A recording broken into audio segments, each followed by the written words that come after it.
justicia en el área, y la jurisdicción laboral se privilegió, si se quiere, se puede decir, con esos abogados que comenzaron a administrar justicia en el área laboral.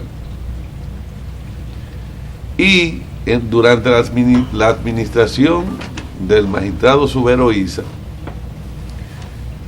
esa área laboral se respetó. Los jueces que iban a ir a laboralistas y los ascensos que se hicieron a esos jueces lo llevaron de primer grado a segundo grado, de la jurisdicción de primer grado a las cortes laborales. Y lo que fueron a primer grado, se trató de buscar jueces o abogados que fueran del área del derecho del trabajo. ¿Qué ha pasado lamentablemente con esta administración del honorable juez presidente de la Suprema Corte de Justicia, Mariano Germán? Que los jueces ya no, principalmente en el área laboral, nos encontramos que la jurisdicción de primer grado está compuesta por jueces que no conocen del derecho del trabajo, jueces que vienen del área penal específicamente o de juzgado de paz. Pero peor aún, ¿qué han hecho con esa jurisdicción laboral? Que nos mandan para allá, todo el que fracasa, comete un desliz o un acto que podría decirse deshonesto en otra jurisdicción, nos lo mandan a administrar justicia para como los policías o los guardias que están en Málaga, lo mandan para la frontera. Exactamente. Entonces, ¿qué se ha hecho con la jurisdicción laboral? Lo siguiente: estamos enfrente de lo que antes era el guardia en Mala, que lo mandaban para la frontera. Hoy no, ya eso es un privilegio, pero en aquella época el guardia, cuando estaba en Mala, de castigo lo mandaban a la frontera para que se lo llevara quién sabe quién. Entonces, eso es lo que tenemos ahora, lamentablemente, en la jurisdicción laboral. Y ha continuado, no solamente ya en primer grado, en la Corte de Trabajo del Distrito Nacional, podemos ver que han sacado 2 honorables jueces. ¿Cuáles, por ejemplo? Sacaron al magistrado Vázquez Goico, un magistrado no solamente de carrera, sino que ha demostrado ser un honorable juez. Y ¿dónde lo enviaron ahora? Lo enviaron al Tribunal Contencioso Administrativo, que entonces por él mandan a Rafael Ciprián, que es el problema que tenemos, que Rafael Ciprián no quiere ir a la jurisdicción laboral. Que fue degradado según su concepción. No quiere ir a la jurisdicción laboral, y entonces... Yo diría que no es que él está rechazando la jurisdicción laboral, sino que ya está cansado, porque lo han trasladado 5 veces de manera consecutiva, porque no comparten la forma en que él piensa, lo que yo he interpretado en los que se conoce y en el debate nacional, porque él mismo fue que lo dijo, ya son consecutivos ahí, cada vez que no están de acuerdo con él lo trasladan. Exacto, sí, porque él estaba en la jurisdicción original de tierra.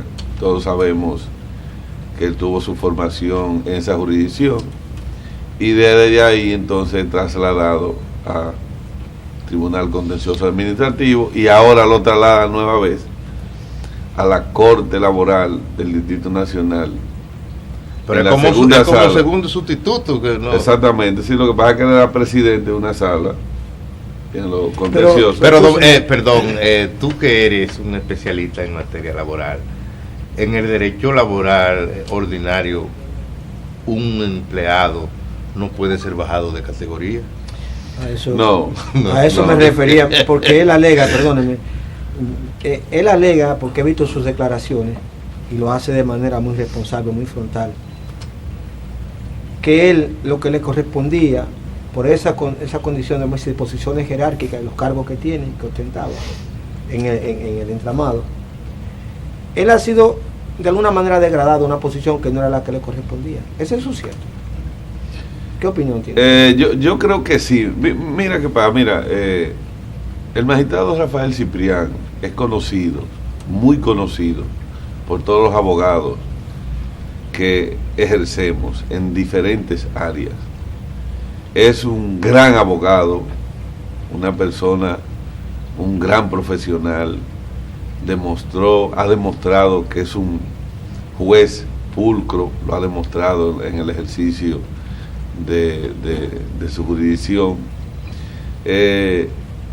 Una persona, como dije en principio, que tiene una capacidad tremenda. Polanco, para favorecer lo que tú dices, yo pienso, y tú me puedes corregir, te doy el derecho, yo pienso que en las altas cortes ninguno es mejor preparado que él. No creo. No lo creo. Porque no creo que nadie han publicado libros, la mayoría, pero dice que ha publicado 8 libros. Pero oye. Dentro de los cuales se utilizan de textos en las universidades. Sí. Y tiene 3 o 4 maestrías. Aquí y fuera. Entonces yo pienso que encontrar una persona con la preparación y con el talento de Ciprián, hay que saberlo buscar. Sí, mira, es una pena de verdad que él no fue llevado incluso a formar parte de las altas cortes. Pero dicen que él no es del agrado del que... Bueno, lo que pasa es que tú no podemos complacer a todo el mundo o ser del agrado de nadie. Yo entiendo que para las altas cortes lo que debe haber es tener un perfil y llevar un buen profesional con una buena capacidad, y ese muchacho, pero mira, ha demostrado. Alfonso ha dicho aquí en otros programas que dentro de las altas cortes ahí hay jueces que ni para juez de paz califican, porque nosotros nos conocemos todos. Sí, eso es verdad. Entonces, si hay una persona que está comprobado que es un especialista en diferentes áreas, ¿por qué usted tiene que sacrificarlo? ¿Por qué usted tiene que llevar a un compañero suyo? Domingo, escúcheme, yo soy un profano en la materia de judicatura, pero realmente la composición de las altas cortes tiene un enorme matiz político, y yo creo que eso ha sido un problema serio para que pueda funcionar como debiera ser. Y para nadie es un secreto las crisis que se han generado últimamente, que han salido a relucir. Por ejemplo, el presidente de la Suprema Corte de Justicia es una persona que está ligado íntimamente con el expresidente Leonel Fernández, a nivel laboral incluso, y a nivel de partido. Incluso el señor Moscoso Segarra, quien fuera fiscal del distrito, procurador. Estas personas, todos son, en su mayoría, son miembros, altos dirigentes políticos. Y yo pienso, dentro de mi miopía, que no puede ejercer de manera justa un juez que va allí por una posición, básicamente por su posición y su condición de miembro de un partido político. Yo recuerdo que aquí se hicieron una especie de entrevistas curriculares de una cantidad enorme de abogados calificados, porque yo lo veía por televisión, en el que estaba Leonel Fernández entrevistándolo en público. No sé si ustedes recuerdan. Oye, el magistrado Subero hizo. Y es una cosa que a mí me dolió cuando yo que no conozco mucho del asunto, pero veía la capacidad, sentía la sinceridad de las palabras de estas personas y su capacidad profesional.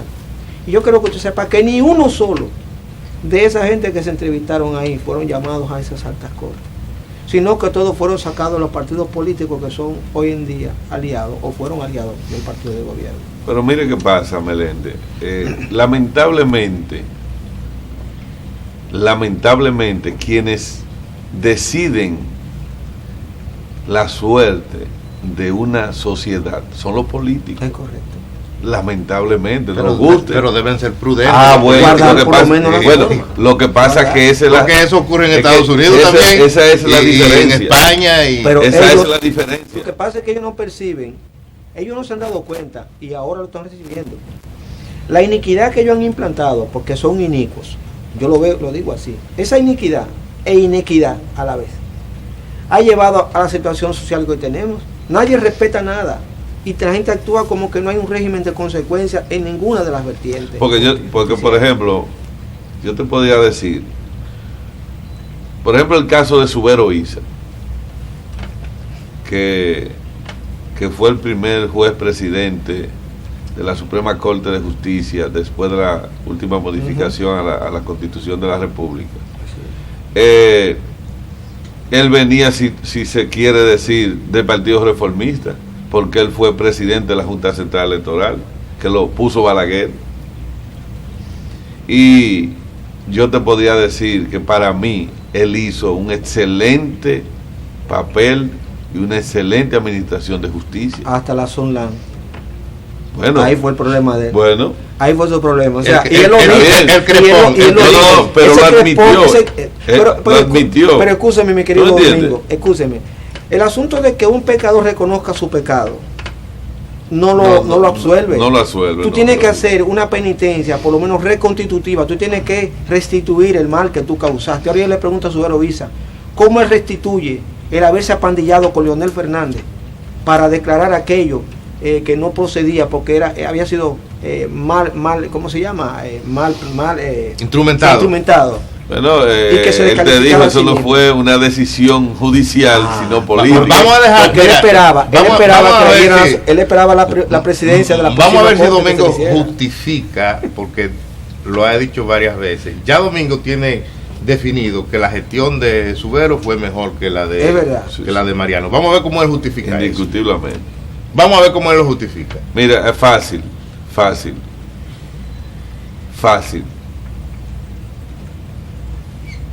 Subero se preocupó porque los abogados aspirantes a juez fueran a la jurisdicción correspondiente y la ideal. Es decir, el que es laboralista se vaya a la jurisdicción laboral, el que es penalista se vaya a la jurisdicción penal, y el que es civilista se vaya a la jurisdicción civil. Pero había otra. Subero, a mí me consta, pues yo lo llegué a ver, tenía, yo no sé si existe todavía, un cuerpo de inspectores adscrito directamente al presidente de la Suprema Corte de Justicia que investigaban los jueces. Yo llegué a verificar casos de jueces. ¿Y habían sanciones? Y habían sanciones. Porque se dicen que Mariano sabía lo de Valera. Porque en San Cristóbal hubo un problema con una juez que la declararon loca, que César Mella la examinó y vio que no era loca, porque Valera le dio una orden que tenían que favorecer a un narcotraficante. Es cierto. Eso se conoce. Sí. Y el caso de ella está todavía, la han boicoteado, porque ella ha sometido, ella ha hecho como una especie de... No, que ella la degradaron. La degradaron. Ella tiene 3 años dando vueltas y no le pagan. Por eso, porque este sinvergüenza quería que favorecieran un narcotraficante. Pero tampoco la han destituido como un... No, porque no, porque entonces hay que suspenderla, hay que poner una investigación. Pero, sin disfrute entonces salario. Eso es iniquidad, eso Claro. es una iniquidad. No, es una violación de todos los derechos. Y eso trae consecuencias. Exactamente. Trae consecuencias. La clase.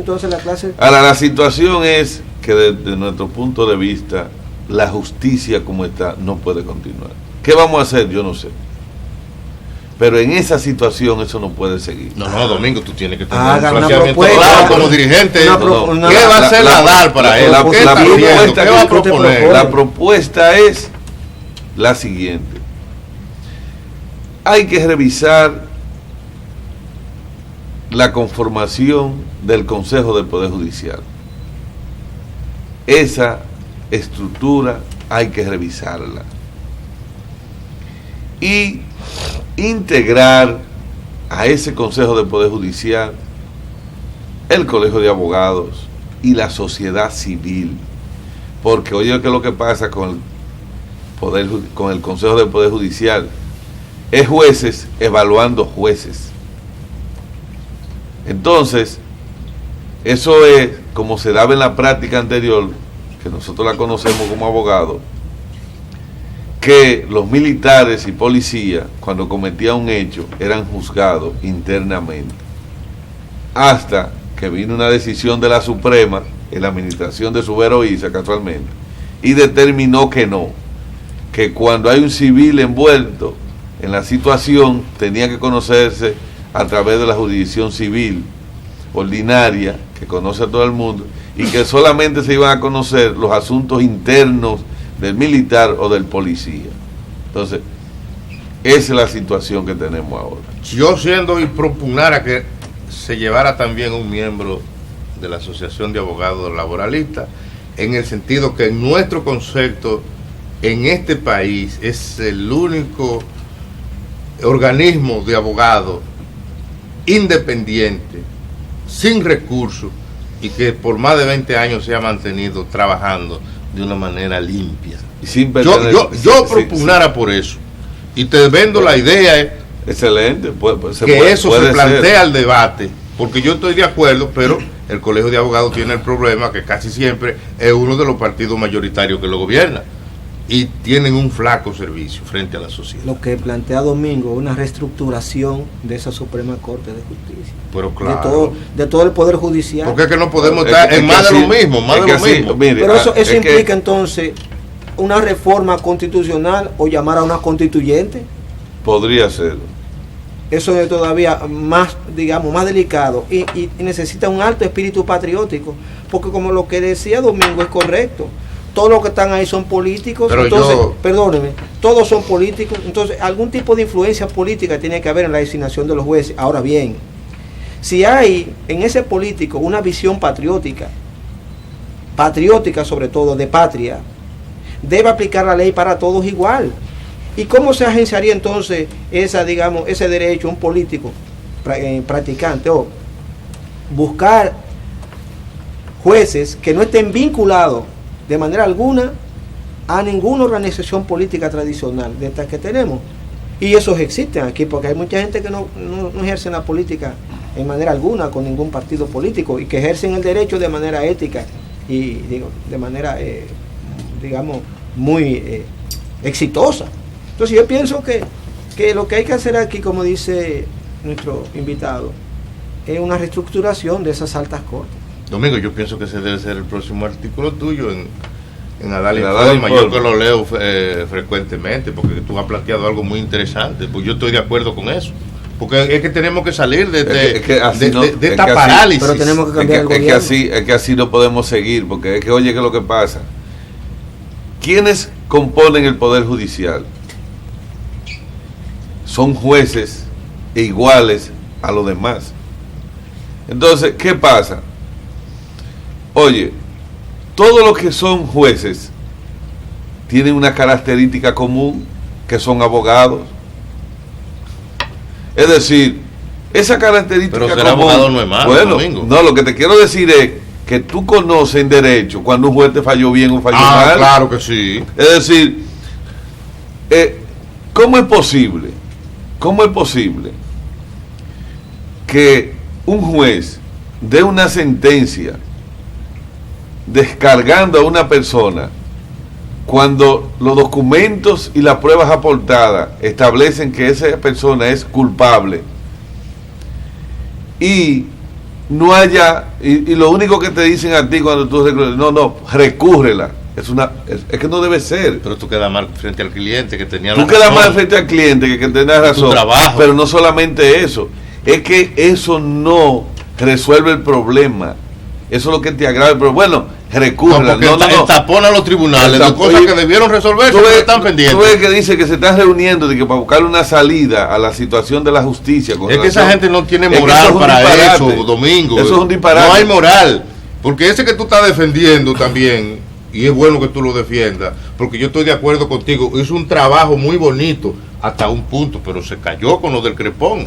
Bueno, pero lo que te quiero decir es, para ponerte algunos parámetros de cómo se podría hacer, pero lo que te digo, oye, ¿cómo es posible que en este ordenamiento jurídico, en la jurisdicción penal, dos personas discuten, dos vecinos discuten, y hay que conocerle una medida de coerción y todo eso?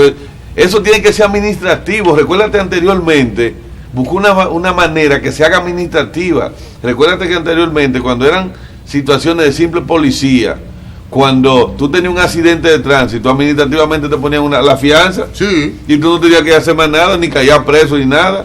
Entonces ahora habían abogados especialistas haciendo fianza. Entonces ahora hay que buscar una manera. ¿Cómo es posible? Dos personas se ponen a discutir en el patio, o dos vecinos, se pone una querella, hay que conocerle una medida de... ¿Tú sabes lo que significa eso? Sí. Pero no solamente en lo procesal, sino en lo económico para el Estado. ¿Tú sabes el procedimiento que significa por una simpleza que se puede resolver? Y por eso tú ves la cárcel llena de personas, pero aquí no hay cárcel para las personas que no hay, va a haber que hacer. Y todos los días va a haber que hacer una cárcel nueva diaria. Con esas condiciones así es un disparate. Me dicen que en la prisión hay una cantidad de gente que están preventivos y que se han llegado a tener años en la prisión, o sea, en la cárcel. Preventivo. Y quiere que ¿Cómo se justifica eso? Claro, por lo que te lo estoy diciendo. Aquí hay gente presa porque comenzó a discutir con uno en la calle de la cárcel por 3 meses una medida de coerción. Pero ¿qué pasa? Llega 1 año, 2 años allí. Sí, pero bueno, si no tiene doliente te dejan preso. Porque tampoco hay nadie que el Ministerio Público no funciona. Porque ese es el otro problema. El Ministerio Público no funciona. Ni el código tampoco. No, es que el código funciona. El problema son las instituciones que no funcionan. Porque el código te lo dice. Y te establece las reglas. No hay tiempo para que discutamos eso, porque ese es un tema muy largo. Pero yo pienso que vamos a habilitar un espacio para que analicemos eso con más profundidad. No, yo digo lo del código, porque ponernos a analizar el código es un tema de mucho tiempo. Pero entonces, Domingo, importante saber qué hacer, como dice la obra de Lenin. La DAL tiene proyecto de hacer qué ante una crisis como esta. No, nosotros, ¿qué podemos hacer? Interesante tu pregunta. Seguir denunciando. ¿Qué uno puede hacer? Pues un proyecto de seguir ley, por denunciando. ejemplo. Bueno, pero podría ser un proyecto de ley. Proyecto de ley. Pero tú sabes que para eso hay que, tú sabes qué mecanismo hay que buscar. La política parece. Yo no puedo como asociación hacer un proyecto de ley porque la Constitución lo prohibió y llevarlo al Congreso que lo conozcan. Hay que buscar un legislador o una institución de la que están establecidas en la Constitución para que se pueda conocer ese proyecto de ley. Una pregunta. Aunque usted no es un abogado constitucionalista, pero conoce del asunto, hace poco se despojó a la sociedad de demandar o de someter a un funcionario público por corrupción. Se le quitó ese derecho recientemente por una propuesta que hizo el señor Víctor Díaz Rúa. ¿Se acuerdan de eso? No, pero eso está en el Tribunal Constitucional. Sí. ¿Se está debatiendo todavía? Sí, eso está pendiente. Ok, pero ya por lo menos la intención... Eso es inconstitucional, ¿verdad? Para mí eso lo van a... Eso no progresó, no va a progresar eso. Eso es importante. Lo que pasa es que aquí estamos también actuando de manera excesiva. Incluso el Tribunal Constitucional te coge y te anula una legislación completa.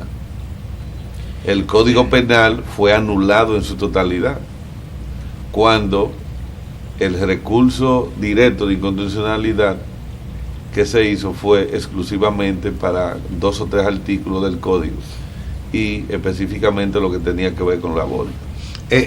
Domingo, te metiste en un tema que yo lo vi y me parece que es bueno de analizar, porque el presidente actual del Colegio de Abogados ha planteado y visitó al senador Sánchez Rojas proponiéndole que se reintroduzca así el Código Penal y a seguida con la aclaración de que se deje fuera del Código Penal para que se legisle después lo que tiene que ver con el aborto, que sea una ley especial.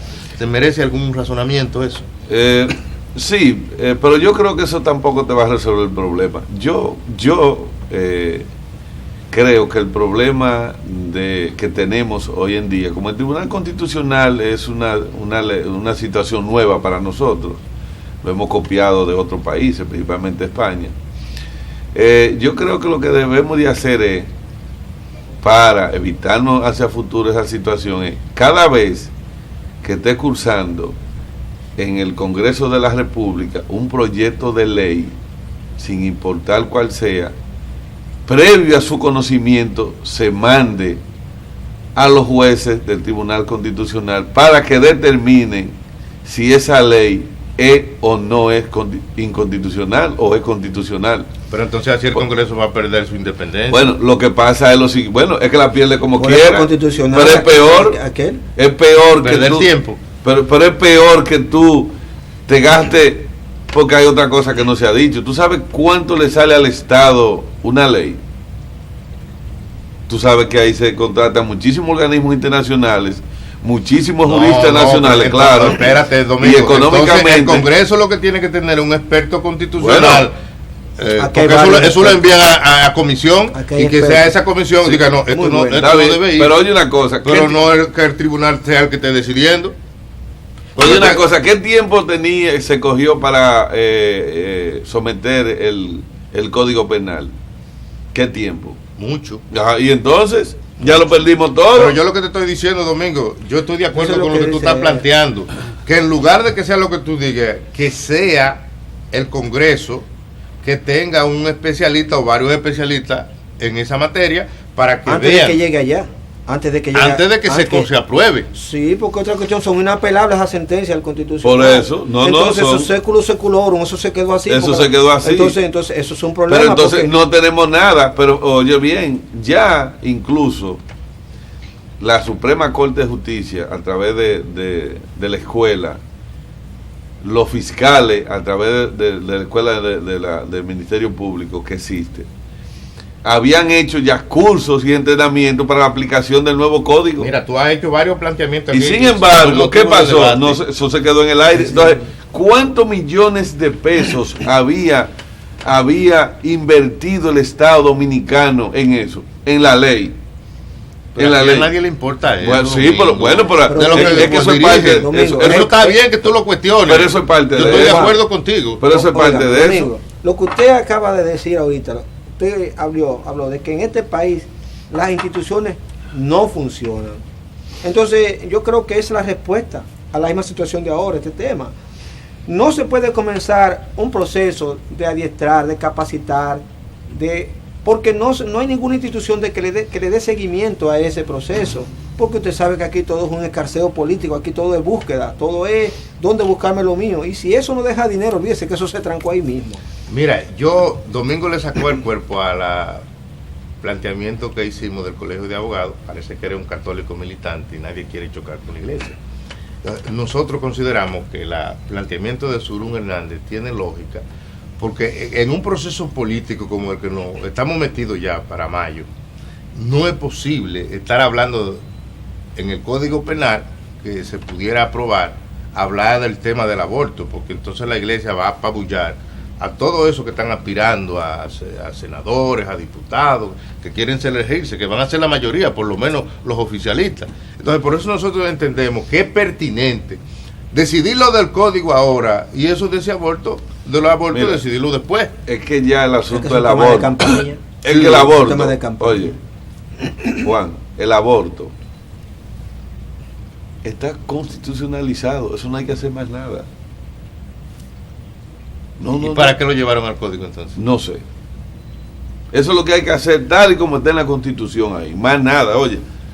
Dime lo que tú quieras, pero eso hay que hacerlo así. Eso está en la Constitución, más nada. Modifícame la Constitución y entonces modifícame la ley. O hazme una ley en base a esa situación. Deben hacer una modificación de la Constitución. Domingo y Meléndez, cada vez que la madre corre peligro, yo estoy de acuerdo con el aborto. Aunque lo diga el Papa. Pero está bien.